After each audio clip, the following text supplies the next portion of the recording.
Jim Bell. Jim Bell, I see, is here. Amy Murphy-Carroll will not be here. She has a business call. Michael Chen, do we see him? I don't see him. No. Paul Foley's here. Mike is here. Mike Morrow. Penny, is Penny here? I'm here. Oh, so thank you, Penny. I'm Bill Walbert's here and Paul Tully's here. So for the committee, I think it's everyone but Michael Chen. For advisors, Stuart is here. For town officials, Kevin is here. Thank you, Kevin. Leon is here. Thank you. Officer Walsh is here. Chief John DeFederico is here. Maria Kaplan is here. Joe Zagorewski. Who am I missing? Am I missing anyone else from the town? You, when you said the committee, you were also missing Amy. Hey, yes. Amy Murphy-Carroll has a work thing this morning, right? Thank you. And architect Brian Humes is here. Am I missing anyone else? Thank you. Public comment. Joe, did we get any public comments? We have not received any public comments. Thank you. Meeting minutes. Did everyone get the meeting minutes? Any comments? Questions? Do I have a motion to approve the minutes of the meeting out on August 5th? Paul Foley, second. Second. Jim Bell, thank you. All those in favor? Aye. Thank you. All right, let's go to discussion on existing site and renting out the renovators new or rebuild in place, including consideration of project costs. Also, we can discuss the hazardous report that was sent out. But Brian, why don't I, well, before I hand it over to Brian, is there anything that the public officials want to tell the committee right now? Do you guys want to start with anything you guys want to say? Kevin, do you have anything you want to tell the committee, or should we go right to Brian? I would just say that based upon where we are with the first meeting of the joint meeting, that this committee should be looking toward a joint meeting in mid-November after the new town council members are seated, whereby this committee, including Brian, would present the case for renovation as new or demolition of the existing building and building new at the current location. So right. So we continue to keep everything on the table. I believe, at that joint meeting, the John Engel, chairman of town council, and some others asked to fully vet some other sites as well, even though that doesn't necessarily come under the purview of this committee. But the town bodies are also sharpening their pencil on other locations in addition to the Sachs ball field, I believe. And so that work will be. Bill, that's item 5 on the agenda. I'll give the update on the alternative locations. Oh, thank you very much.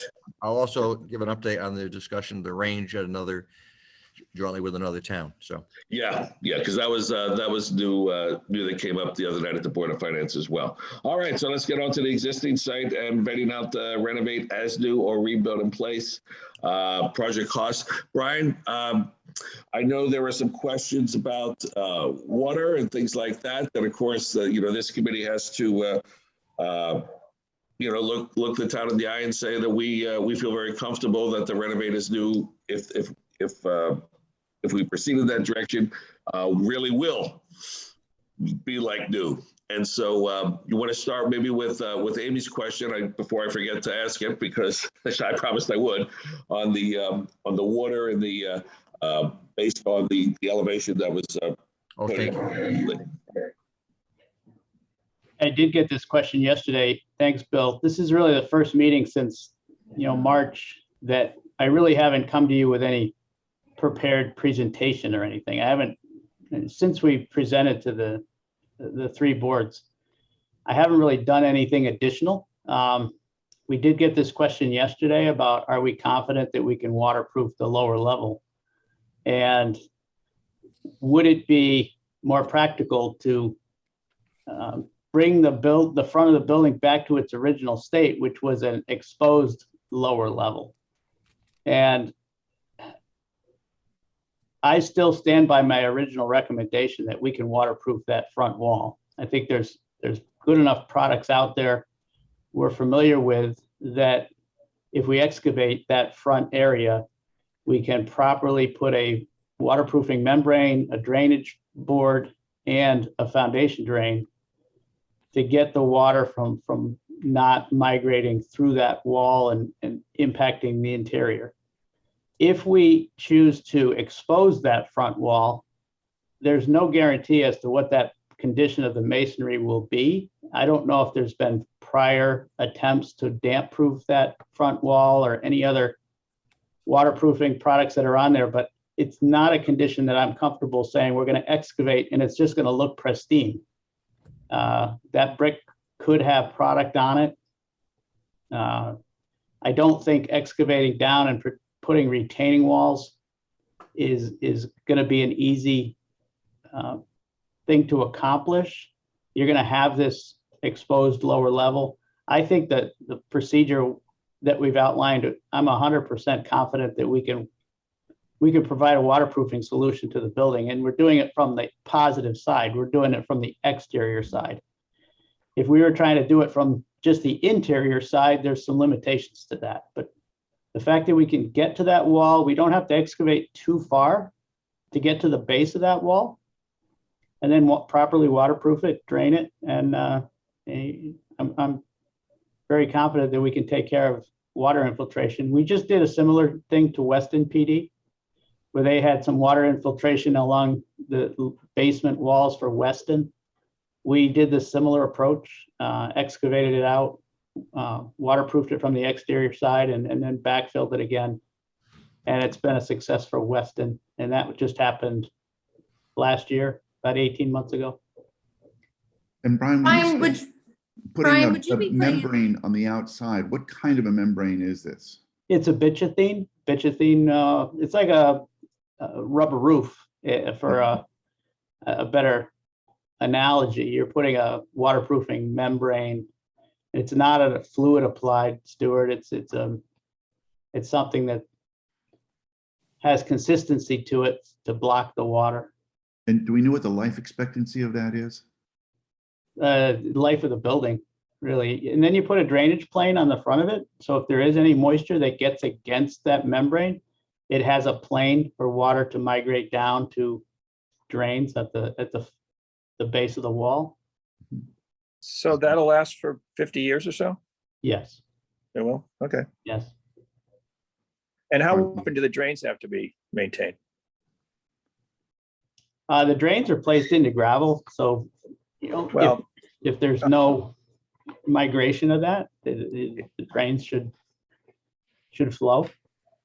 they should, but they have to be maintained every few years, I would think, because of roots growing in there and stuff. I mean, we had sort of those French drains at our old house, and we had to do that every 4 or 5 years because of the maple trees and things. So they filled up and then they blocked. That's all. And we had them in gravel too. So. Mhm. Well, I wouldn't think there's any trees that are close to the building. I mean, the shrubbery up top is not deep rooted. So is that an issue, Brian?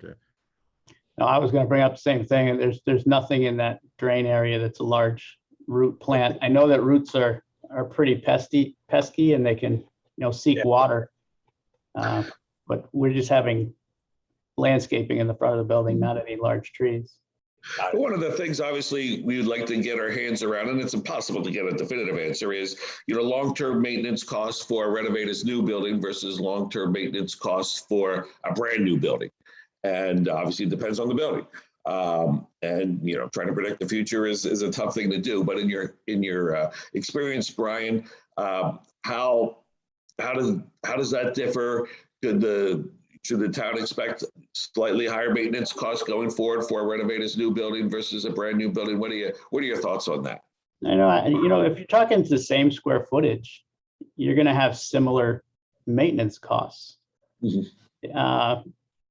You should have a maintenance-free exterior. The things on the exterior of the building that are maintenance right now are things that are requiring scraping and painting. So there's very little maintenance on your masonry products. and we're gonna restore some of the limestone products. So the scraping and painting is the maintenance really on the outside of the building right now. And those conditions, we're gonna bring to a composite material. So we're gonna be eliminating the wood. It still will be painted. So there will be paint every 7 to 10 years, but the paint on the composite materials is pretty durable. Doesn't flake and peel like wood products. The other thing that's in our cost estimate was the cupola. The cupola has maintenance, and the cupola has had deferred maintenance. Within our cost estimate, we were completely taking that cupola off. We were replicating it with a composite cupola, and we were going to be replacing a new cupola on top of the building to replicate what's there. So we should be solving a lot of the maintenance that you have had to do or have not yet done on that cupola. Other than that, it's trim. It's trim details around the cornice that we're going to be taking wood off and replacing it. Penny, Brian, did just, you have a question? I'm sorry, Penny? Penny, go ahead. So Brian, I was wondering if you could talk a little bit, you've done a lot of renovation projects of police stations.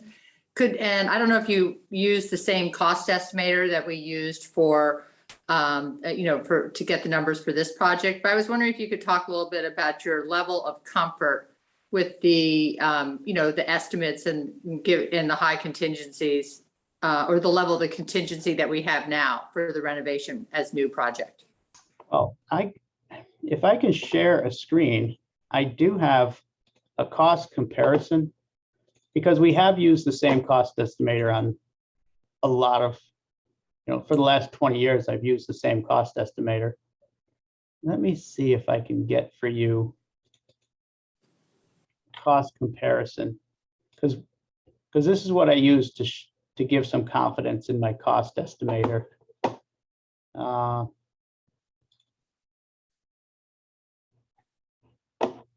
Okay, let me see if I can do this. Let's see if I can share. Person in charge needs to make you a co-host. There you I think that worked, right? Yep.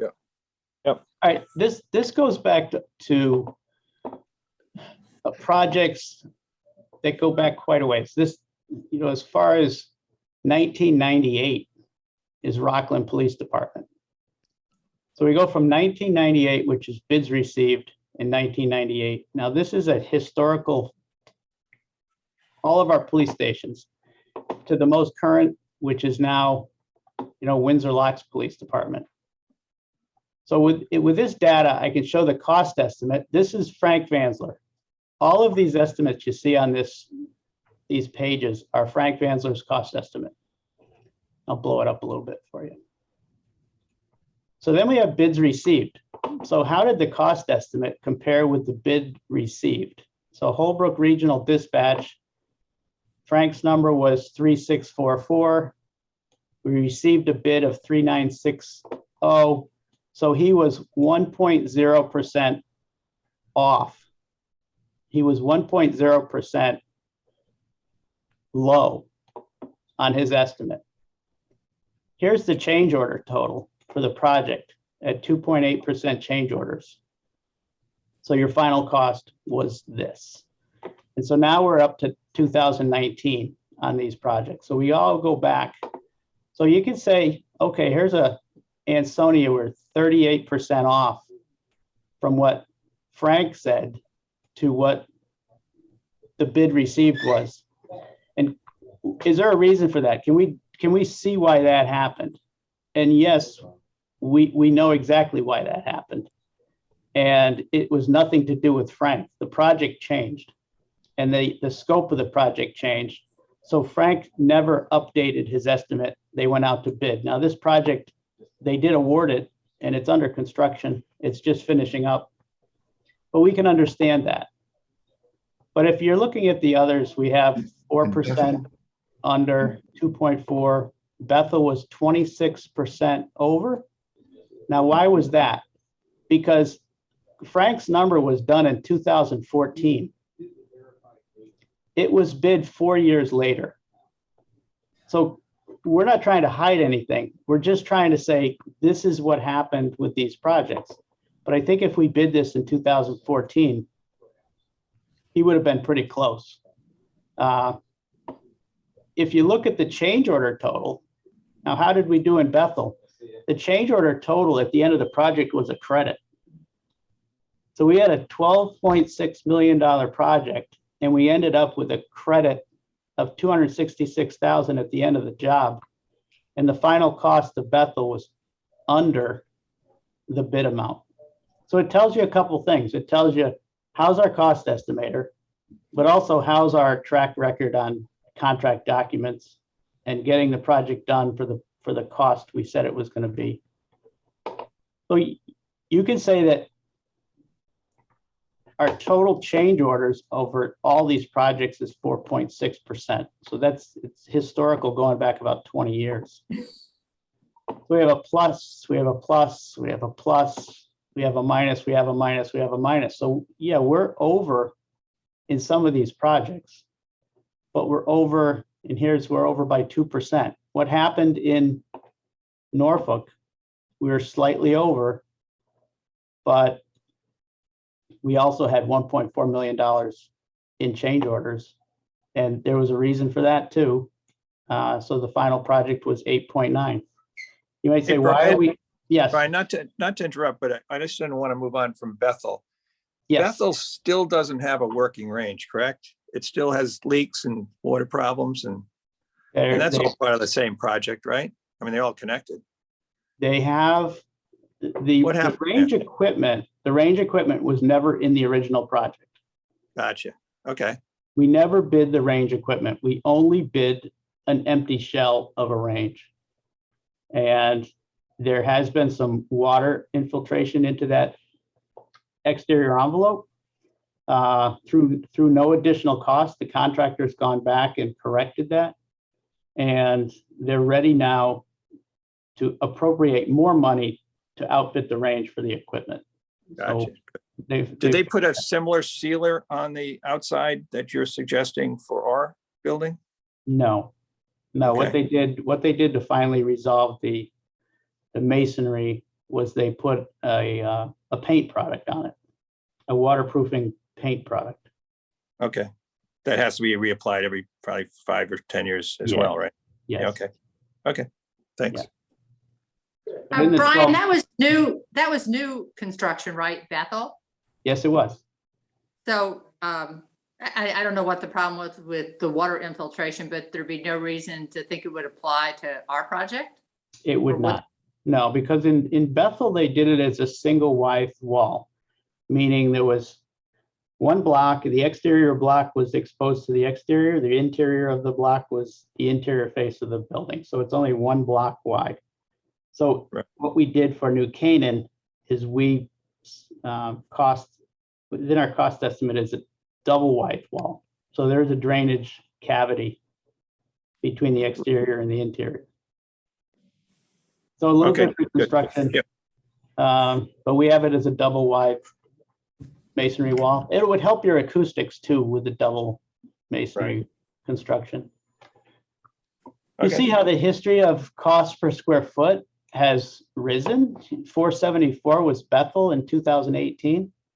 And we have projects now at 580, 582, 657. So you see the gradual increase in cost per square foot just on a bid basis.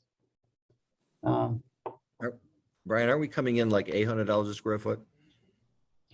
These are the cost per square foot for the building alone. So I have to see what your number was. But yeah, we're seeing numbers now in excess of 650. On hard costs only, right? On the hard costs. Got it. Yeah.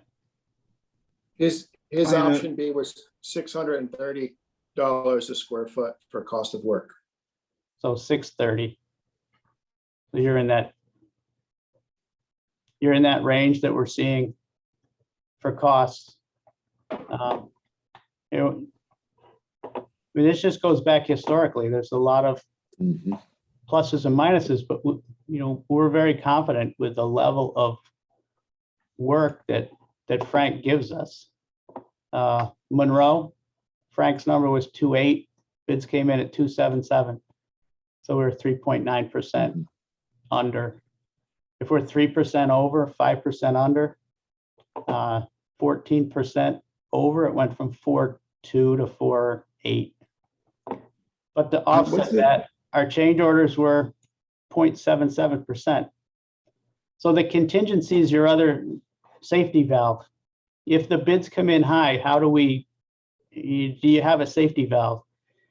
And with a lot of these projects, your contingency is the safety valve. And if we don't need it for construction, the project is successful. And that's what happened in Norwell.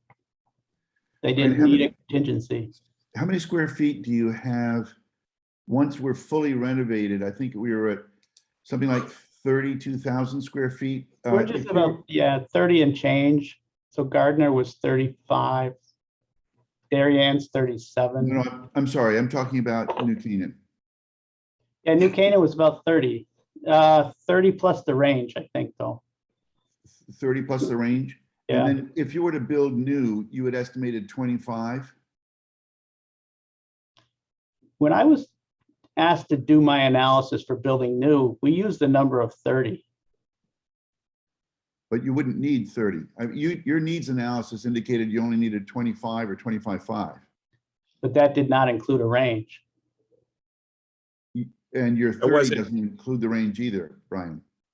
Yes, it did, Stuart. So you're saying the 30 includes the range now?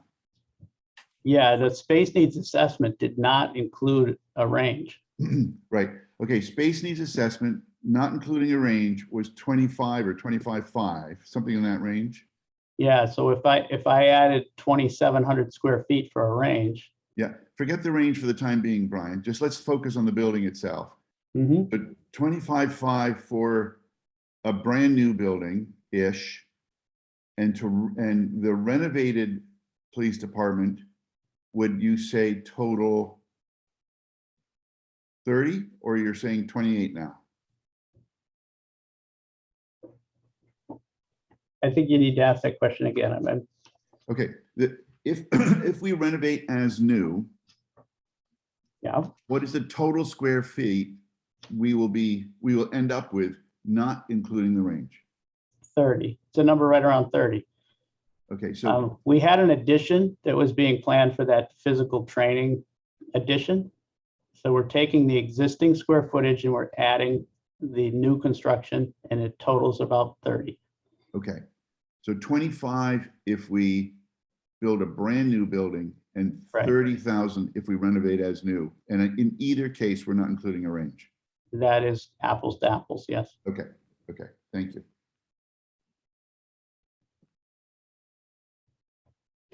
Any other questions on the Penny's original question had to do right with cost inaccuracy? Is that right, Penny? Right. I would ask one other question to Brian. In the case of Bethel, they did some value engineering. Is that reflected in the final cost versus the bid? They did the value engineering prior to going out to bid. Okay.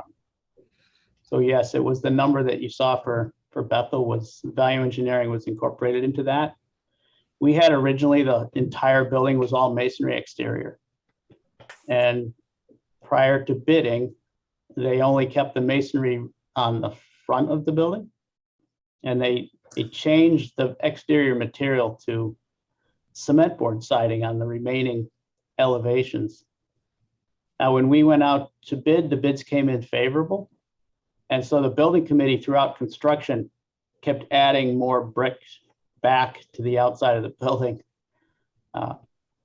One thought was the cupola. If you've been to Bethel, the whole cupola at the dispatch center was a consideration for a value engineering. And I kind of fought to keep the cupola, and they were able to maintain that cupola construction without value engineering it. But that was another value engineering consideration, but it was built. Did they also value engineer out the hurricane windows that were said to be required as code, or they only put them in some locations? They only put them in some locations. Are there any supply chain issues of a new building versus the renovate is new? I mean, I can't imagine that's the case, but questions should be asked anyway. No, there are supply chain issues, but that would be similar for whatever project you're going to undertake. Are the current supply chain issues just temporary because of COVID? And we're not going to put a shovel in the ground until June at the earliest, probably. So, historically, do you have supply chain issues with building or renovating? No, this is a new phenomenon. Right. Kevin, it's something that's new, and it's something that we hope is going to get resolved, but I don't know the outcome of that, but I would hope that there'd be some stabilization by next year. I guess I don't have a crystal ball on that. Brian, when we do school projects, because we have such a short summer window, it always is great to go out to bid, if you can in December, or certainly in January or February, early on, so that the contractors who do that type of work, give you the best prices so they know that they can, they have their summers filled. Is there a best period or a period, for bidding out a project like a renovate this new police building? My answer to that, Penny, is always the earliest you can. You mean the earliest in the calendar year, or the earliest? The earliest you can get your drawings available and to be put on the street it is the best time, because you have a lot of factors that you're going to be up against. One is, you're correct, contractors like to fill their calendar with projects, and they love to fill their calendar in the springtime with projects. But I always say the earliest you can get on the street. This is an interior renovation and an exterior. Obviously, winter construction is not something that you want to do outside, but you have interior work that can be done in the winter here that the contractors can start right away. You have escalation, which is the other variable, and cost escalation. The sooner you can get this out on the street, you're going to be better off with cost escalation. But because you're not just new construction and needing to put a shovel in the ground, I think your best number, your best bid amount would be at your earliest possible date. There's no reason to defer this. If you have a decision that you need to make or want to make, there's no reason to say wait any amount of time. If the drawings are ready, don't put off your bid. There's no reasonable length of time that's you would benefit from by not getting this out on the street. Right. Brian, this question may have been asked before, but if we made a decision by January 1, how long would it take for you to do the drawings to be able to be in the project? I would estimate 5 months to complete the documents, another month to receive bids. So it's about a 6-month process. So even if you said today, go, you're 6 months from getting numbers to award contracts. Just one other thing for the schedule is we just have to keep in mind time to get through the town bodies, obviously, and through permitting, which is always takes longer than one would expect. Yeah, within the 5 months, I would hope we were able to get through land use approvals. But the permitting process for building permit would come after that 6-month period. Ryan, I don't mean to belabor it, but I just want to go back one more quick time on the renovate as new versus build new at the current location. And just to be completely clear, you estimated in their needs analysis 25,000 square feet approximately, not including range. But when you presented your plan B, you indicate 30,000 feet, including range. However, in Plan B, I'm assuming, but maybe this is a bad assumption, that the firing range would be embedded in the building, or is it still an exterior range, a separate range? We were anticipating at the 30,000 square feet number that the range would be within the building, within that 30,000 square feet. Okay, and if you were to take out the range of the footprint of the building in Plan B, does that then shrink it down to 27,000 square feet or something? Correct. Or how do we get Correct. back down to the 25,000 square feet? Well, I think you're right that if you kept the range as a separate building, you'd be taking 3,000 square feet out of the 30. So we're at 27. Okay, So whether we're at 20, I think the space needs assessment was 25 and change, and we're 27. I think that's having the existing footprint. There may be some inefficiencies. Right. Right. I think that's very fair from a high level as discussions are brought out to people that aren't looking at this every day. They need to understand, as Stuart brings out, that in a renovate is new, we're going to have a larger building.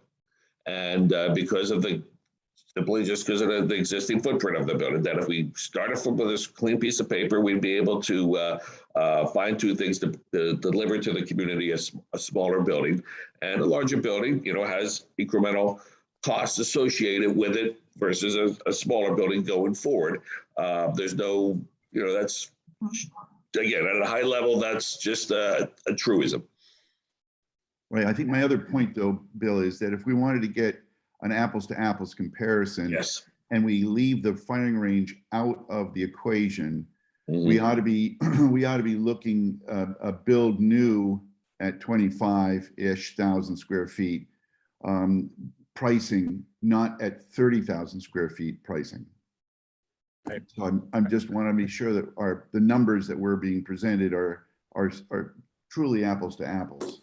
Because Brian, I think you may have heard rumor of the fact that there's a possibility the town of New Canaan might join with another town and jointly build a range elsewhere. So what I'm trying now to do is to say, okay, well, let's assume that the range is not part of our equation in town, and hence, how do we get an apples to apples comparison building new Plan B versus Plan A? That's what I'm going back to. But I think you're asking for a level of precision, which is not possible at this point, because we did not ask Brian to do a design on that. And at 25.3 or 27, someplace in between probably, but you can't just say, we'll take the square footage, multiply it by 25.3, and that's the number, because we did not ask him to do that work. Right, and I think taking the range out of the whole equation is impractical anyway, regardless of other discussions. Why is that, Paul? Well, we've had these discussions with Westcog for years. We've talked with other towns for years. Wilton has an outdoor range right now that we still keep. They won't allow us to use. They don't allow any shooting during school hours over there. And now we're going to tie our destiny of our training to another town. And I just think that's inadequate, and it's not what we should be doing as a police department for New Canaan, or for the people of New Canaan, and relying on some other town. Well, let me address that when we get to the agenda. Okay. Yeah, I think that's important because, again, for this committee to, Paul brings up a very good question about, what our assumptions going forward with the range, and I think we'll have more information when Kevin brings it up on. Look, and again, not to belabor this, but this really isn't just a range. This is a training facility for scenarios and for actual live situations that our officers have to go through. So it's not just a simple 3 or 4 or 5 lane range where you come in, shoot, and leave. This is a whole practice facility, a training facility, and one that, frankly, we must have as a police force, as a police department going forward. And we must control it, and it must be on our campus, is my opinion. So just so I understand it, can you explain to me what the difference is between the additional training room that Brian is adding on to our Renovate is New project, and what would be in there for training, and what would be in the shooting range for training as well? Like what? Because I actually thought the shooting range was just a shooting range. I didn't realize we were going to be using it for anything else. No, we would use it for scenarios, for autos, for setting up a simulator of a room, have flashing lights, have sirens inside of it. You know, you want to make it very lifelike, and that's what we kind of need. That's what we are required to have, actually, versus just a shooting range. Because right now we're using a sally port to construct, you know, boxes and things to create it like you're kicking in a door or coming through a door. That's just so inadequate, and it's just not appropriate for policing going forward.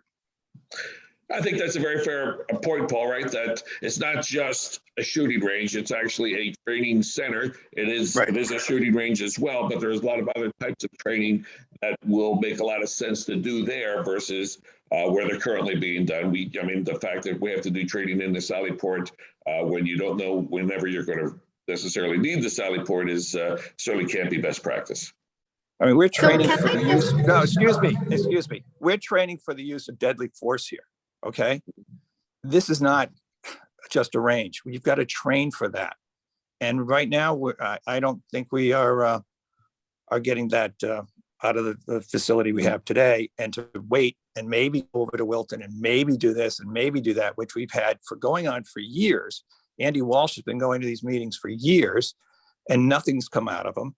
Every police station that's been built recently has got their own range, so they can control their own destiny and control their own training. And that's what I advocate here. I think going off to Wilton is, and you know, now we're gonna have people come out of the woodwork in Wilton and say, I don't want an indoor range near my house. I mean, who the heck knows, right? We don't know the towns yet, and that's actually the next agenda item, so I don't want to go too far. I'm sorry, I didn't mean to jump. I've just got a 10 o'clock I've got to go for, so I'm trying to get my points in. Thanks. So I would just like to say, if that's the case, and maybe we as a committee need to get more facts so that we're all comfortable with that, that's what this facility would be. But then we should, as a committee, stop referring to it as a shooting range, because that, if it's more than that, I didn't actually understand that. I need to understand more what it would do and how often it would be used. And Amy has talked about the kind of analysis.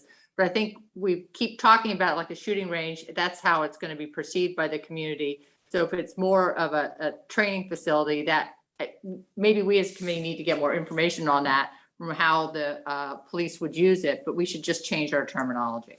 I think that's a good point. Leon, can you deliver to the committee some kind of a use assessment of what a training facility / shooting range would really entail, so that we have some specifics, I think, that, you know, to talk about to the town bodies, because this is a point that will certainly be brought up going forward, and we should have something to point. Absolutely. Thank you. Thanks. Thank you, Bill, if you wouldn't mind, while we have Brian, could you just comment briefly on training pistol ranges and scenario, the size, et cetera? The one you were designing was 5 lanes and 5 lanes. 5 lanes. And how does that compare to, is that adequate in terms of what we need? Yeah, I concur entirely with what Paul just said. We always are calling this the indoor firearms training range. It's not, yes, they need certification, and that includes a firing line and a target. That's for certification. But that's really the old style range. We're doing ranges now that don't even have stanchions, but they allow the shooter to go beyond the firing line. That's what the training is about. You don't just stand at a firing line anymore and point toward a target. That has to be done, but that's not what these ranges are all designed to do anymore. They're downrange now with their firearms. They move beyond the firing line. They put simulation into place. Right. That's right. And they move. They're no longer static. They're active within the range, and that's how they use for firearms training. Now, the addition that we're putting on the building is physical training. Would you call the Darien range that kind of range, or there's on the second floor of a building? It is, and the way you can tell the difference between the two are the baffles that you have in the ceilings. at a static range, you stand in one location and you fire to a target, and you need baffles in your ceiling. So if the bullet goes a straight bullet, it's not going to go outside the envelope. So with a static range, your baffles are placed at intervals down range. If you look at Darien-Ann's baffles are at regular intervals, so they could be anywhere down range, even pointing the firearm straight up, and there's a baffle to stop the bullet.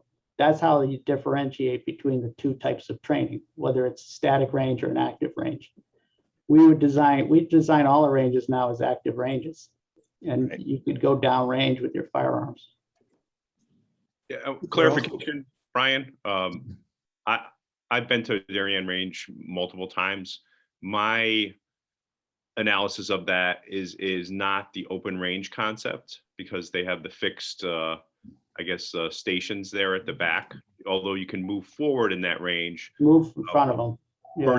Versus Stanford's range is completely open. That's the latest, newest design. And in Stanford range, we did a double door directly out to the garage, so you can bring a vehicle into the Stanford range, like Paul was indicating. You bring vehicles into that range, you set up scenarios, and now you can use lethal force training around vehicles and stanchions. And Brian, but the Darien range also incorporated a video training too to their range, which you have in another location in your design. It's the video simulation range. Hey, Bill, since Paul's time is limited, why don't I bring up the discussion, what I wanted to mention about the range now? Yes, I'm sorry, Stuart had one more question on this before. Is that okay, Kevin? Yeah, I actually have about 10 or 12 questions, Bill. So I don't know when we're going to get these vetted, but so I won't take it all now. But the other question I'd love to get onto the agenda, just in general in future meetings, is renovate while we occupy the building, or renovate and leave the building entirely. And that's, I've got maybe a dozen or so questions related to that. That is a big concern for me. Concern that how we would do it while the people are in there, and how logistically it would happen. Because you're right, at some point we have to decide if we do renovate, whether we're going to leave the police force in there or whether we're going to move them out entirely. And Stuart, I know you've studied this for a long, long time. Yeah, Bill, again, it's not specifically on the agenda of your meeting this morning, so we can delay it for another meeting, but I think this is worth vetting to some great detail. Also, another item that's not on your agenda, or maybe it was Penny Ration was going to look at the hazardous waste material report and report back to us from the minutes of last meeting. And I also have some questions related to that report, and like to dig into that as well. So those are two subjects, again, not on your agenda, but those are concerns of mine. Right. I think Joe can also talk to that hazardous waste, the full report as well. Is that correct, Joe? And from a moving forward, to keep apples to apples from a renovate versus a new building on the current location, which is what our committee is looking at, I think a fair assumption is to assume moving people out from a cost basis. So as people try to get a sense of turmoil and the costs and things like that, I think we should assume move people out as an assumption, for the renovate is new. And then if people can choose to not move people out, then that can be cost added, reduced from the cost of a renovate. I think that's kind of fair, just to keep them similar, I think. Okay. Joe, did you want to talk about the hazardous waste report? I'm sorry. I'm sorry. I'm in Manhattan. I've got to go to a meeting at 10. Could we talk with Kevin? Not to. Sure. Sorry, Joe. I didn't step on your.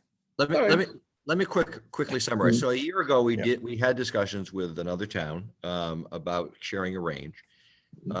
2 weeks ago, we began those discussions again. We're going to meet next week again with Leon and a third town. I think there's a high probability of being able to share a range with at least one and possibly two other towns.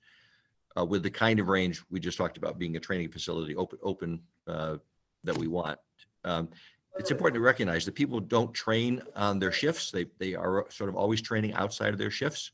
And that sort of necessarily requires them to plan on traveling to some location from their home or to, so it's not as though it's necessary to have the range on the campus in terms of the convenience for the police. That analysis has to be done as to really whether you have additional overtime or in terms of how far they travel, et cetera.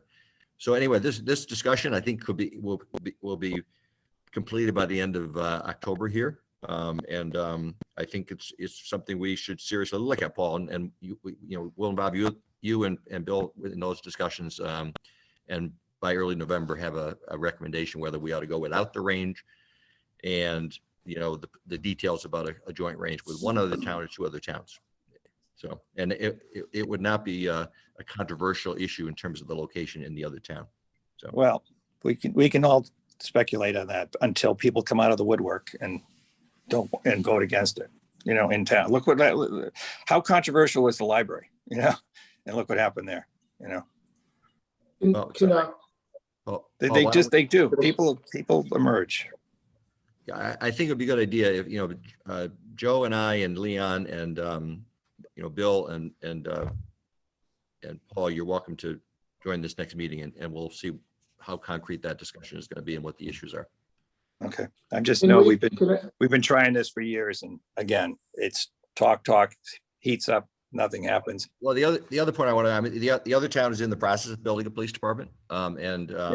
Yeah. So, and actually both towns are, so, it's concrete for them. They want to be reaching their conclusions. They're going to their voters in January. And they've already they're hiring an architect specifically for the range. So this is very concrete in terms of whether we participate. Joe and Penny had things they wanted to say.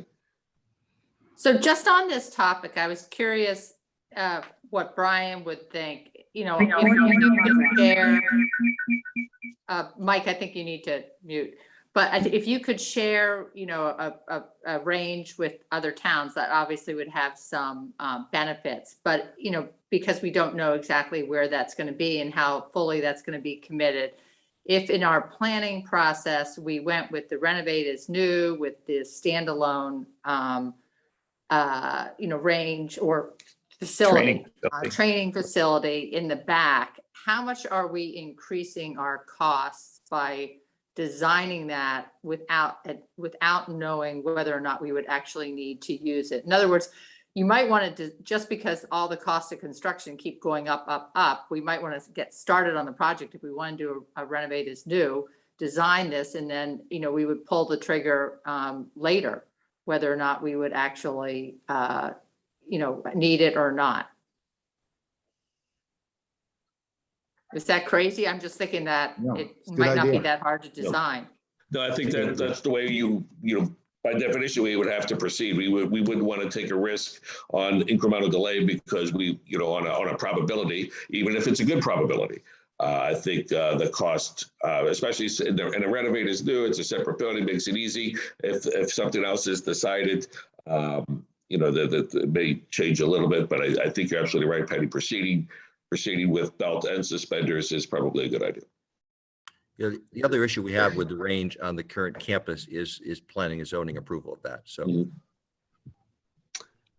Joe, you had a point? Yeah, I know we've been talking about the needs assessment for the range for a little while. It sounds like things are coming to ahead. Is there a deadline we could put on that deliverable? That's a question for Leon. He was well, again, I mentioned that, the other town is going to their voters with a town meeting in January. So from their point of view, it's a concrete, they're either going to go alone, they're going to go with one or two other towns.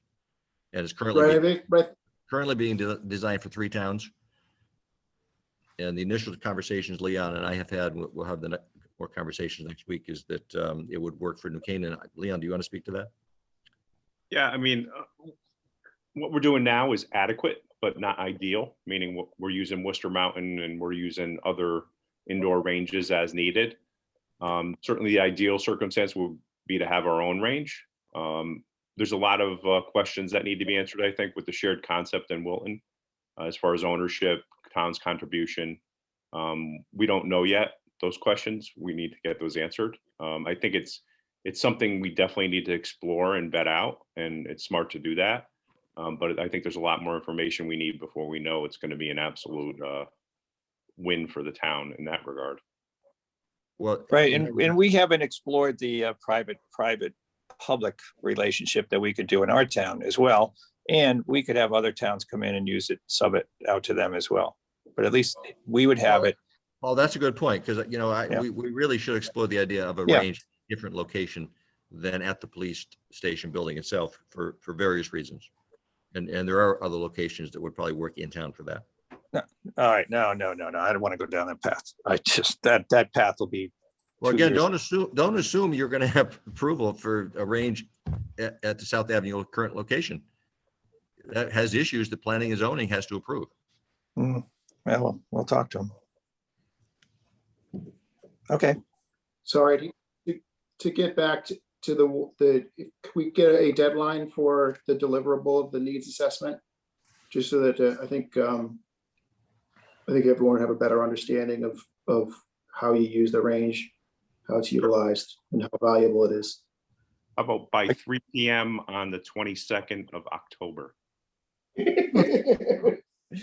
Excellent. Thank you so much. It helps me with the minutes. and again, please refer to this as a training facility. It is not just a range. A range puts up a lot of negative connotations out there in the community, but it is something that we must have as a police force going forward. So one of the things I'd be interested in knowing is what training it would be used for. That would be Sure. non-lethal training as well as lethal force training. Well, Yeah, I think we asked for that from Leon, and I think that's an important part of the puzzle. And Leon obviously is going to have to be doing this for a couple different reasons. It's clear this is going to be part of the public discussion within the next month or two, and more facts is better than less facts. Absolutely right, Penny. correct. All right, sorry, guys, I have to hop to a 10 o'clock. We're not sorry. See ya. Always a great discussion. Looking forward to our next get together. See ya. Bye-bye.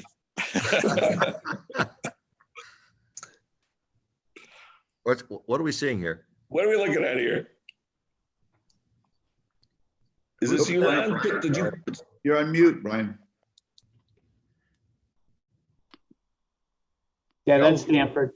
You can see the double door where they can bring in and out things to assemble within the range space.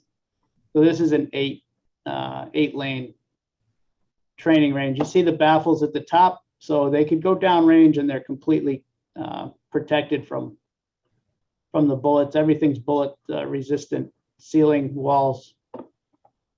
So this is what Leon the chief was referring to as a training facility. But to answer Penny's question, that's all lethal training. There's no other training that goes on in there other than scenario training with lethal weapons. Correct. That's not accurate.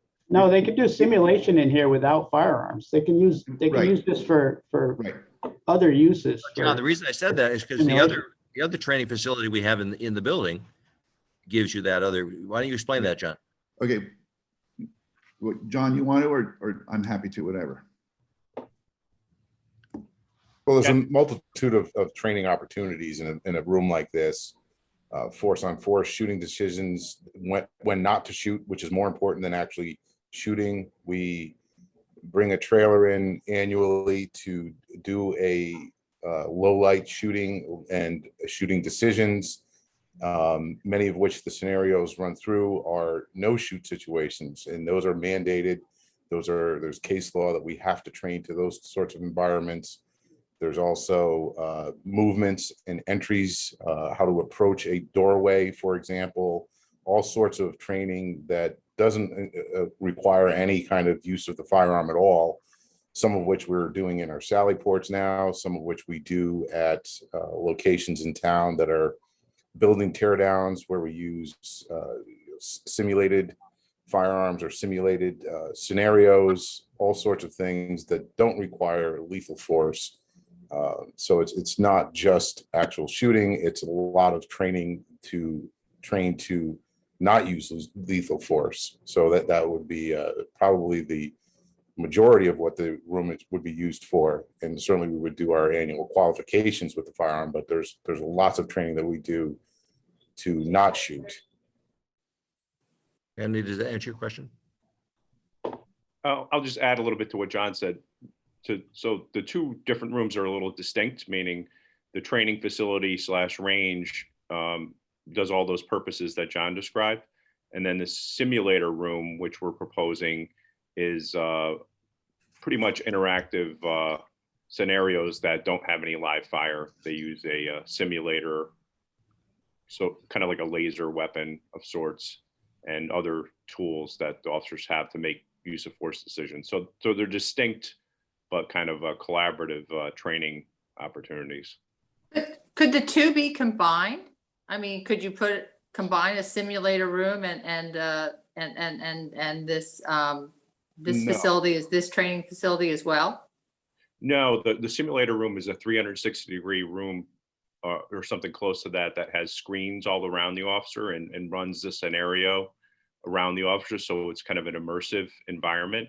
So there's no live fire involved there at all. So I think it'd be challenging, if not unwise, to put something like that inside of our training facility range like that. So they're distinct, and anywhere you go where you see this, they're distinct rooms for a reason. Brian, do you agree with that? And the video simulation room is like a black box. And it's hard to create a black box within a firearms training facility. I mean, there are police departments that are trying to do that, but I think it's compromised.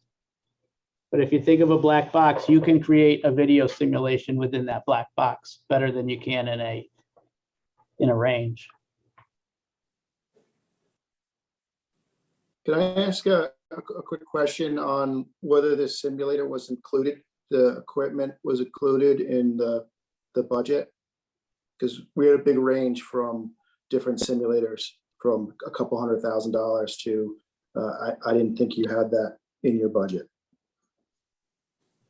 We haven't, it's not in the hard cost budget. It would be in the soft costs percentage as owner's equipment. Okay, can we identify that as a particular line item? Because I just want to make sure that people understand whether we're spending $20,000 or $200,000 on it would be the kind of the range we need to know. Are you referring to simulator equipment, Joe, or are you referring to the equipment inside of a training range?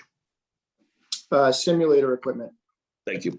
The range equipment is included in the budget. Yeah. That is correct. I'd like to I should clarify that. The range equipment, the firearms training range equipment, it is in the budget, but the simulator equipment is more of an AV projector, plug and play, and that's not in the hard costs. But I thought the discussion there was that it was unclear whether that equipment would need to be changed. It's actually, it's transferable from its current location to a new location, I believe. But I don't know how old our equipment is necessarily, whether it's, past its useful life and, they've made such progress that we should be upgrading it anyway. I don't know. Brian, would you stop this? Bill, I'm not sure what equipment you're talking about. I don't think we certainly don't have digital simulation equipment currently that I'm aware of. Okay, you're right. I was referring to the current training room and some of the equipment that was there. So what you're telling me is that no, it will be upgraded to a new facility. We don't currently have any of that equipment. Yeah, we don't.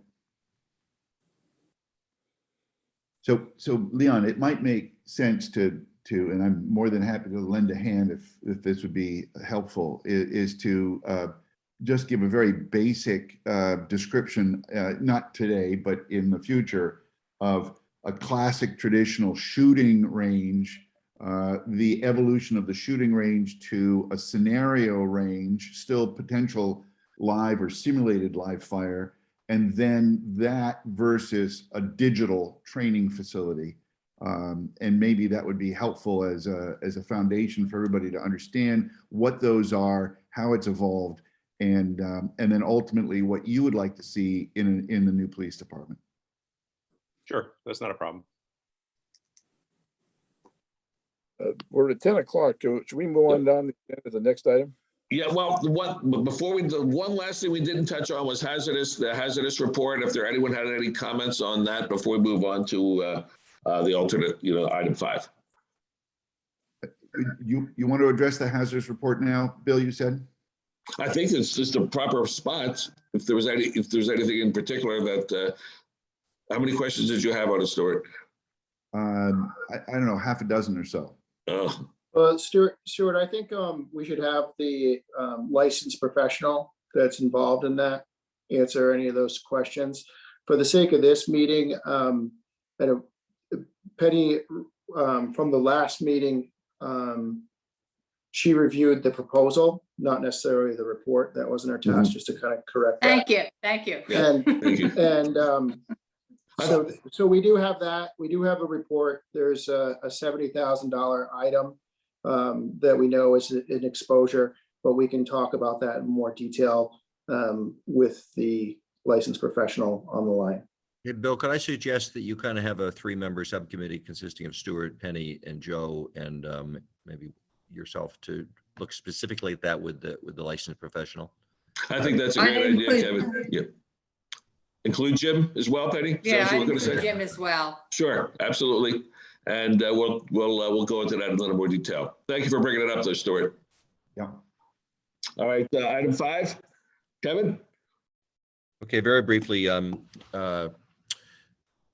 we started the discussion with the joint meeting to look at the results of the work of Castle Booze, which they were hired so that we could concurrently do the work that Brian's been doing on the renovation option. If we had done it all with Brian, I think we'd be looking to a February date to review that kind of material. So it's been done by Castle Booze. It was presented as their evaluations. There was no internal committee that reviewed the options. It was an initial meeting with everybody to say, this is what Castle Booze is going to need, and any issues from planning and zoning to land use to wetlands to building to anything, the town employees were asked to support Castle Booze. The 13 options were, there were 2 or 3 options that didn't even make the list of 13. But the reality is of 54 town-owned property, we came down to 13. And the Saks location was presented only as the optimal location that we always intended to evaluate the 3 or 4 viable options. And illustrations were done for 2 or 3 already. So that presentation was a sort of an introductory presentation. Last week we met with John Engel and Steve Carl and decided, because John Engel asked that we do further work on the alternative 3 or 4 locations. And as I said Monday morning on the advisory committee meeting, those are the South Avenue location between the high school and Saks, which is where the Board of Education building was going to be built 20 years ago. The Lumberyard parking lot, the Locust Avenue parking lot, and the mulch pile or leaf pile at Lapham Road. So those will be done in the next 3 weeks and brought back to the next joint meeting we have. And so that's pretty much where the alternative locations stand. I was going to ask Brian a question. I mean, in terms of when you do this kind of evaluation for other towns or cities, don't they generally look at renovation versus building new? And what's your experience with this kind of process? It's kind of not a one-size-fits-all answer there. Each community is dealing with really poor working conditions for their police facilities and trying to improve the conditions. I think as costs rise, a lot of municipalities that we're working with are trying to find the most cost-effective solution. I think that's kind of a general statement that rings true. if there is a renovation option, it tends to be more cost effective. But there are situations where the town just needs a new PD. The existing facility is so inadequate and undersized that there's no option for renovation. If I come into a community and do a space needs assessment, and the assessment is showing that they need, for their 20+ year growth, if they need a facility that's 2 to 3 times their current facility, then the conclusion quickly flips over to we need a new building. And it's not dependent on population. I'm doing one in Massachusetts right now for a town of 2,500 people. It's small, it's tiny. And they're opting for a new building just because their existing facility is just woefully inadequate and doesn't compare to what their needs assessment states.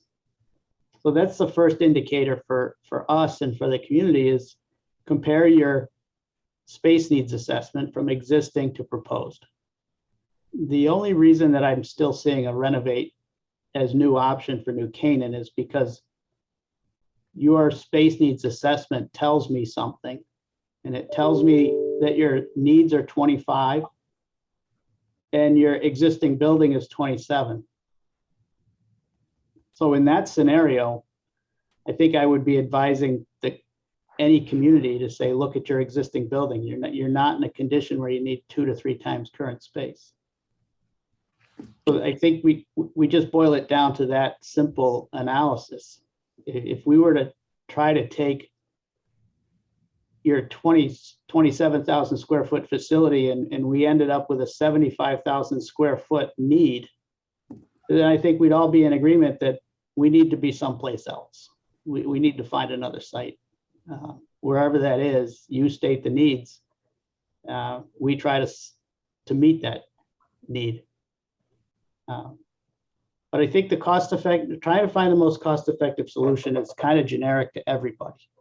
Even with a new building, they're trying to find town-owned land just to save on land acquisition costs, just to reduce first costs. Thank you, Brian. Let me just make one further comment about location. I often use the comparison of Manhattan Island with New Canaan in terms of landmass for the cell phone service issue. But the same thing is true here. The town of New Canaan landmass is equal to the size of Manhattan. Hard to believe, right? 22.5 square miles, 22.8 square miles. We're looking to find 2.5 acres in town to build a police department. We have lots of open space in New Canaan, disproportionately amount of open space for a reason, right? To make the town. So on the other hand, if somebody has a private property, 2.5 acres, 3 acres that works, that's the one thing that Stuart scrubbed around looking. We've searched and searched for private property. It might cost $4 or $5 million and we haven't found that location. So I want to keep on telling the public that if somebody has that magic location, we're interested in talking to them. Otherwise, the town-owned properties are something that we ought to at least look at, especially, and again, I have a meeting this afternoon on senior housing and the opportunity to kill two birds with one stone, to convert the existing building, which we know can be converted to another use, as the schoolhouse apartment building next to it is, to have moderate income senior housing in that building and get a brand new police department for the next 70 years or more for the police department is an option that we ought to consider. So, and the delta between those is what we can sell the South Avenue property for to a developer, which is at least $6 million based upon our analysis. So another thing that I do tell the communities that I'm working in is the highest cost for your facility, in order of magnitude, your highest cost is maintenance and operations. It far exceeds the cost of buying a piece of property. It far exceeds the cost of your construction project. So maintenance and upkeep is your highest cost over time. So in that, you want to be performing a project with better materials. you don't want to be replacing things because we're picking inferior products.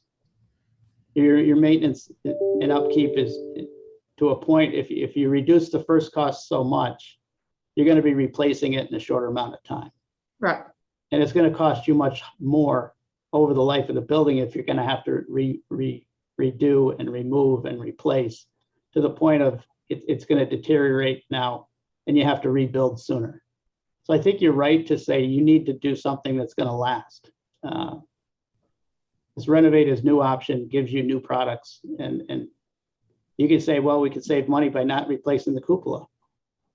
But there goes your operations and maintenance costs. Over time, you're just going to far outweigh the cost of just replacing it and doing it right. So yeah, there are some things we could value engineer. We could definitely get the price of this lower. But you have to look at what you're going to do over time in that decision. We don't need to replace the wood trim on the outside of the building. We could scrape it and paint it. We could walk away and it would look beautiful. But over time, your maintenance and operations and upkeep are going to be much higher. So yeah, we try to put a budget together that gives you durable materials, but we could definitely, value engineer the project too, if that means the number's too high. Bill, I'd like to make one other comment. Back on the subject of how big the building should be. Wilton is coming in at a $16 million project with a not too much smaller police force. Darien, on the other hand, has 37,000 square feet, which they did 7, 8, 9 years ago for $17 million then.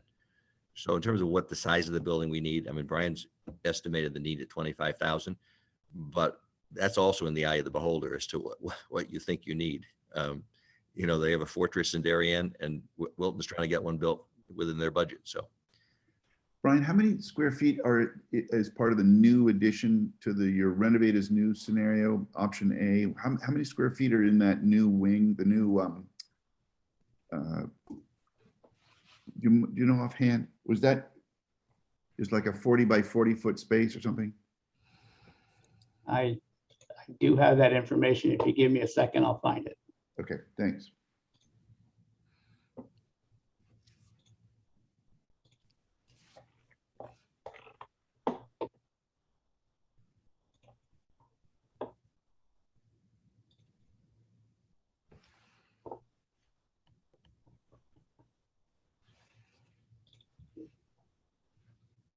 Well, you can get to me later, Brian. I don't mean to hold everybody up here. Yeah, I'd say continue, and I'll find it, and I'll just interject when I find it. Thank you. Is there anything else you want to add, Kevin? I mean, I think we hit the training center / range discussions going forward and what could happen there. We hit on the work being done on alternative sites. Can you give us a quick rundown on the time schedule? Oh, you mentioned that maybe another joint meeting is in the, well, I said, could be accomplished. Your meeting in November would precede a joint meeting. So I think you ought to plan on getting the environmental work done and then having your meeting to discuss how you're going to present your recommendation to the joint meeting. Right. I think, Joe, am I correct that your next building committee meeting is scheduled for November 11th, which is? That's correct. Right. So that, in the joint meeting, I don't know exactly which day of the week. I think the week of November 15th, the new town council gets seated. So we unless it's the week of the 22nd, but the joint meeting would be one of those 2 weeks, the 15th to the 22nd. Okay. So as far as our next steps are concerned, preparing for that joint meeting will obviously be the top of our agenda. Right. Okay. So, Brian? I just want to answer Stuart. In 2021, your existing building, there's your lower floor is 12,095. Your main floor is 10,063.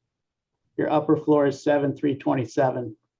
So your existing building right now, as it stands, has 29,485 gross. That's out to out.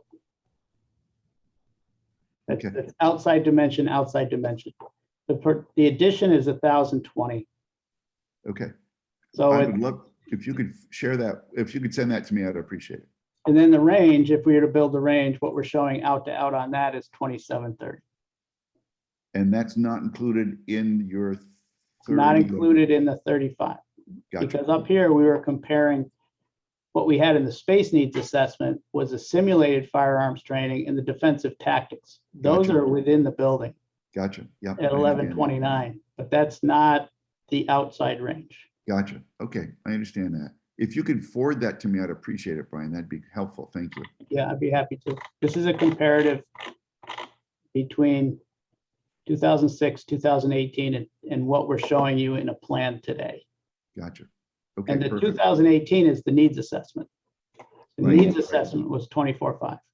24.5. Okay, and I believe we, Brian, I believe I went down through that 24.5, and there was a minor error in the addition. I think it actually ended up being 25.1 or 25.2, but that's you and I can talk offline on that. But anyway, it's in that ballpark, 25-ish. Brian, can I make one other request? You had presented earlier a historic bid versus costing sheet for your prior project.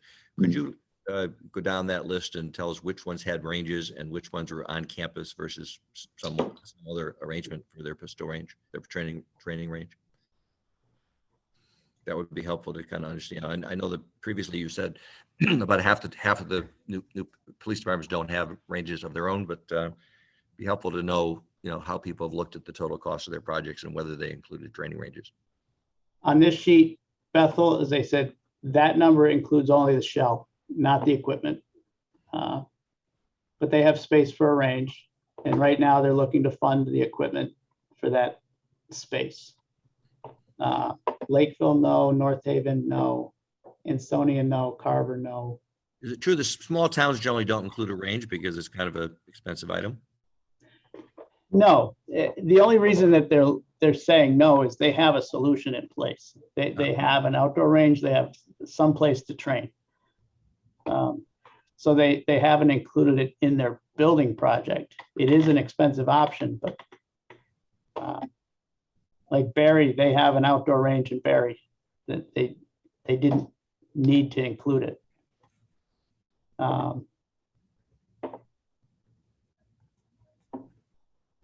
All of these towns do outdoor. Darien does. Darien has a range.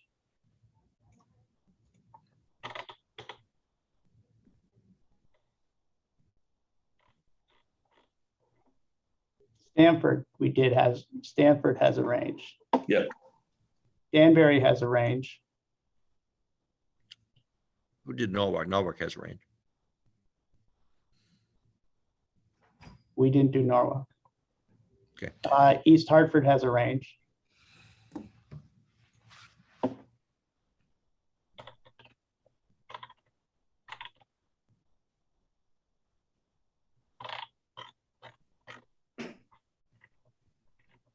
Those are the ones on this list.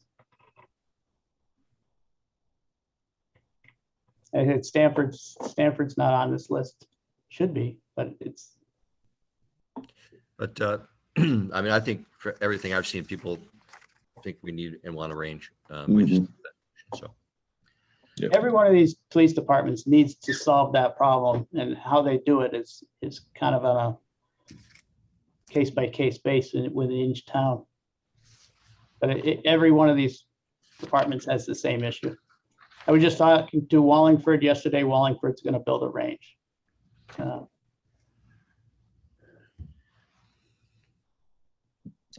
Okay. Bill, Yep.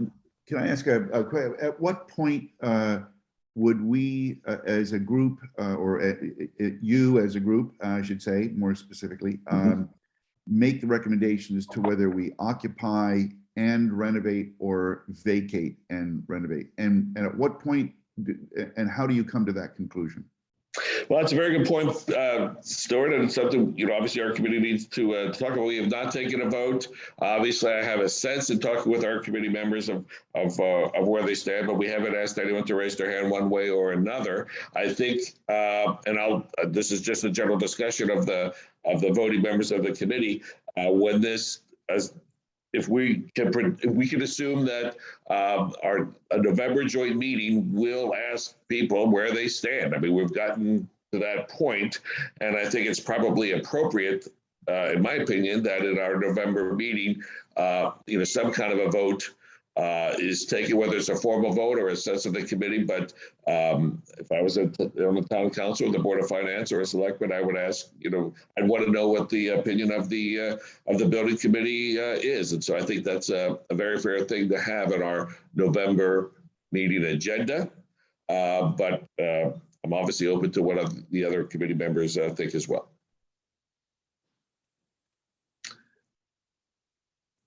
Uh-oh. Am I losing you guys? No, I hear you loud and clear. Okay, you can hear me? Okay, I just lost the video is frozen, so I didn't know if what I said went through. Penny, is that kind of fair? Jim? Well, I mean, I guess at some point, Bill, I want to know that we're going down this renovation path. I mean, the town needs to, I think you can probably, in this project, you can probably do it either way. It's more complicated if you keep people in. I think we can work to try and get the costs down, but it's a lot of work. And I mean, personally, I from what I've seen, we can keep looking at other sites. All these other sites have been looked at for other things. I think we need to renovate, but I think the town needs to, rather than just have us spin our wheels and keep going, the town needs to sort of say, this is the way we want to work. I mean, I'm a little frustrated with the process. But yeah, we can definitely look at it. I think it's going to take some real work by committee members. And, part of it, if we move out, we're going to have to try and get commitments from, adjoining towns about what we can do with our prisoner processing and, other activities that would need to be moved. And it's hard to go have those conversations until we know as a town that we're committed to this. So I think we're a little bit hamstrung in making this decision in November. I think it's a little bit soon because I just don't think we can, and we've gotten a range and we can try and bring that down. I thought Stuart was referring to whether our committee is going to recommend, since we're just looking at the current location, whether we're going to recommend refurbish or build as new. And then if we do decide refurbish, the keep employees, the transition and how that transition would work. I think people would be looking for an idea of disruption and an idea of the cost of the disruption, but they wouldn't expect us to have it all the details ironed out. Is that fair to the sense of what you were asking, Stuart? Yeah, Penny, I'm understanding the mission of this group. I'm assuming for a moment that this group is only going to be addressing renovate as new occupied, renovate as new vacated, or build a brand new building at the current location. And based on those three scenarios, obviously the latter is the single most expensive, although maybe an ideal solution, probably the single most expensive and likely very little appetite for the residents of New Canaan. That then leaves you with the first two, renovate as new, vacate, renovate as new, and remain occupying the building. And I think that's an important discussion. There are a lot of aspects, characteristics, and features of that decision that need to be thoroughly vetted. And it has an impact, obviously, in the cost of the project. So I think it's important that we take time to address these issues. And I just don't know when it will take and who will, where will the conversation lead and how will we arrive at a conclusion. I know Brian has a perspective that says, and I certainly trust his input, he's the expert after all, that we can probably do it and continue to occupy the building. I sadly am a very big skeptic of that. Understanding the history that we have in the town of New Canaan with occupying a fire station while we tried to renovate it, and it was, I think everybody might agree that it was a difficult, if not disastrous, solution. I think we've got potentially the same landmines with running a police department and attempting to occupy and renovate the building all at the same time. So but I'm open to people's opinions, and I'm open to having to being What you wrong. said, Stuart, was very wise, and not just because I happen to agree with it all. I think the reality is, we as a committee will, I think, vote at our November meeting on what we decide on a direction, because it's important that we give the town bodies some clarity onto what we're thinking, because in the end, we want to help them as much as possible. We really do. And as far as the question of employees in or employees out, I happen to agree with you on it's just not worth the cost you save. Theoretical cost you save on keeping the people in, just because we can do it, and the work that Brian did to determine that we can do it is frankly amazing, and it does it could potentially save the taxpayers money, but it also could potentially cost us a lot more money if for any reason something goes wrong or delay us with supply chain issues, because the project becomes much more complicated with employees in the money. There's all kinds of things to consider, and I think the committee. Since I haven't asked everyone, this question, they could, we'll be discussing and thinking about it before November. But coming to some kind of a conclusion will certainly help the town bodies as they consider with how they're going to vote to go. I think you're right. Bill, I just want to quickly echo. I'm strongly in favor of, if it becomes a renovated as new, vacating the building. Completely. That's from an operational perspective and a lot of different perspectives, that makes the most sense. Joe? Can I just, this question's for Brian. In any of the scenarios that we had, I don't think we had vacate completely. I think it was the dispatch was going to remain, and that would be a cost associated with removing the dispatch, unless I'm mistaken. I think the A2 was vacating completely, utilizing Darien dispatch for the duration of the 18 months. Okay, perfect. So maybe we could dig into the costs of the A2 a little bit more and see where we thought, if that's a place that we want to go, where we thought we could save some money by looking at other facilities and things in town. That's all one of the things I'd just like to understand on that. Yep. And I think that's one of the things that for us to vote in November, that we will need some incremental work done. I think you're right. Just to reiterate, the renovate while occupied did include relocating staff. Yes. I mean, it wasn't everybody stays. And right. In different phases, we would have to relocate additional services. We'd have to relocate prisoner processing. We'd have to relocate dispatch. So it wasn't that everybody stays. There was a phased approach, and people would come and go as needed to make the phasing work. So yes, it included relocation. The difference between the A1 and the A2 was whether it was trying to work around the phasing with staff still present, or trying to have the contractor have the entire use of the site. And I think that Penny had a good answer. We're at a schematic design level right now. There may be something when we get into design development, if we get the engineering involved, if we do more digging and do more research and find out what it's going to entail to get new systems into this building, we as the consultants and professionals, we may come to the conclusion that it's going to be more cost effective to completely vacate. But there are things that we don't know right now that we still have to find out. And I think if you commit to renovate, there's still a lot of work that still has to be done. And I think the conclusion on what happens with staff will work itself out to the point of, yeah, we might be totally on board to say, I think it makes sense now to vacate the property.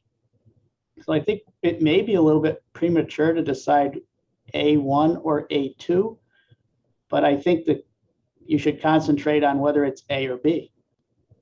Mhm. And then let us continue to work out the details and bring engineering in, and that's what we do within the 5 months. I think we'll know then whether we have to look for off-site solutions for more than just A1. Okay, so for next steps, I think we've hit on some of the things that we need to would like to accomplish for our November meeting. We are likely to take a vote on a sense of the building committee in November and prepare our presentation to the joint meeting that'll be happening sometime after our November meeting. Is that a fair summation for everyone? Okay. All right, motion to adjourn. All right, any other comments before we adjourn? Penny? That was a motion to adjourn. Thank you. Usually I see a lot more happiness in the raising of the hand when it's a motion to adjourn. It shoots right up like that. All right. All right. Well, thank you very much, guys.